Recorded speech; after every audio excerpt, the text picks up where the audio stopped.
Құрметті оқушылар, 492 БЖБ-сын талдап көрейік. 5-ші сынып математика 2-ші нұсқа берілетін уақыты 20 минут. Сонымен бірінші тапсырма. Суреттен барлық дуал бұрыштарды табыңыз, олардың атауын жазыңыз. Енді біріншісі бізде тік бұрыш болады, 90 градус. Дуал бұрыш бізде 90 градустан үлкен. Мынауды бізде үшінші сурет ол сүйір бұрыш болады, 90 градустан кіші, 90 градустан үлкен, ол мына екі бұрыш болады. Енді олардың атауын жазыңыз дейді, біздер қалай жазамыз? Мысалы, X, Y, Z деп былай жазып қоямыз. Бұрыштың белгісін X, Y және Z деп қоясыңдар, және екінші бұрыш ол L, мына жерден MN.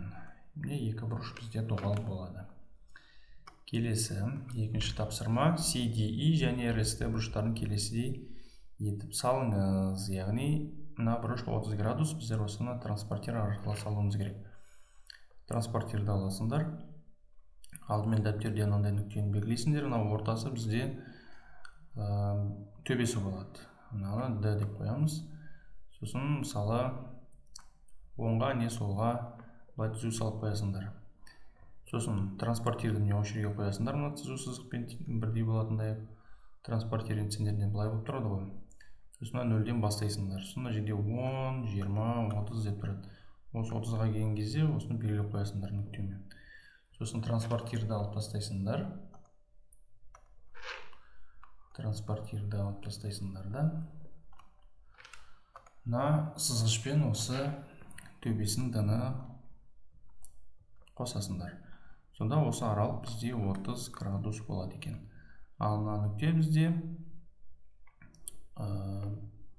C, мына жер C болады. DE болады. Бұрыш 30 градус. Екіншісін салайық.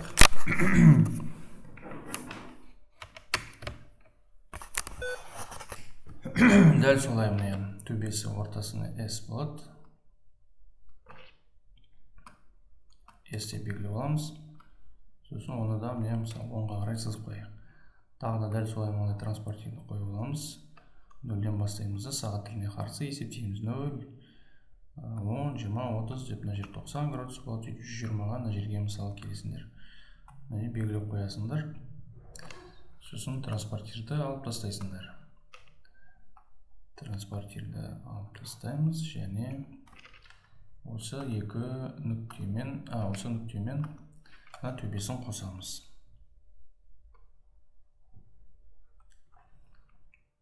Енді бұл бізде R болады, S, T. Осы 120 градус болады. Осылайша екі суретті саласындар екі бұрышта. Келесі тапсырма. Дөңгелек диаграммада оқушылардың мектепке жету жолдары көрсетілген. Диаграмманы пайдаланып сұрақтарға жауап беріңіз. Қай жету жолы ең танымал дейді. Былайша айтқан кезде қайсысымен ең көп жүреді. Енді мына диаграммада қарасаңдар, ең үлкен бұрыш ол автобуспен болып тұр. Жаяу, велосипед, автобус, метро, көлік. Мынау бізде ең үлкен бұрыш болып тұр, сондықтан ең көп жүретін ол автобус деп қоясыңдар мына жерге. Екінші оқушылардың дәл жартысы жаяу және қандай жағдаймен жетеді. Яғни велосипед, метро, автобус, көлік. Мына жаяуды қарайсыңдар. Дәл жартысы дөңгелектің қай кезде болады? Мына қақ ортасынан бетімен бөліп тастасаңдар, жартысы болады. Ол үшін мынаны байқасаңдар, велосипед. Міне жартысы боялды дөңгелек. Сонда сендер не деп жауап бересіңдер? Және велосипед. Енді жаяу жазылды, сосын велосипед дейсіңдер. Келесі, бұл үшінші тапсырма болды. Төртінші тапсырма, бағаналы диаграммада ұялы телефон дүкенде 6 айлық сатылым көрсетілген.